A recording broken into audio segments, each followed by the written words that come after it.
We got here just a few minutes ago, and I'm going to be honest, we don't see a ton of flooding on PCH, so I'm not sure if we're missing something, but we are in the right spot in terms of where the closure is taking place. I'll take a step out of the shot so you can see what I'm talking about. You have the big signs directly behind me telling people the lane is closed, the road is closed, and there is a big detour from Sea Point Street to Warner on PCH in both directions. That's been closed for well over an hour. Caltrans posted it on social media, notifying people that the portion of PCH in both directions is closed due to flooding caused by the heavy rains. They're asking people to please use caution while driving and obey all the detour signs. You also want to make note, this will probably take you some time to get around, like my photographer Dan and I, because you have to go all the way around to get to the next point where you need to go on PCH. So you can see the road is closed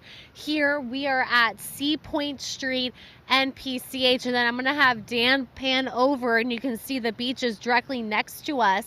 The waves don't look too big, but you can definitely tell it is choppy here in Huntington Beach. The clouds are dark and heavy, so the rain is still coming down slightly, but not as heavy as what we saw overnight and earlier this morning. So once again, if you're just watching, PCH in both directions from Sea Point Street and Warner are closed. You can't miss the signs notifying you drivers are having to go around to get to PCH on the other side of Warner. So just make note, if you are in this area, it's going to take you longer than normal to get to wherever you may be.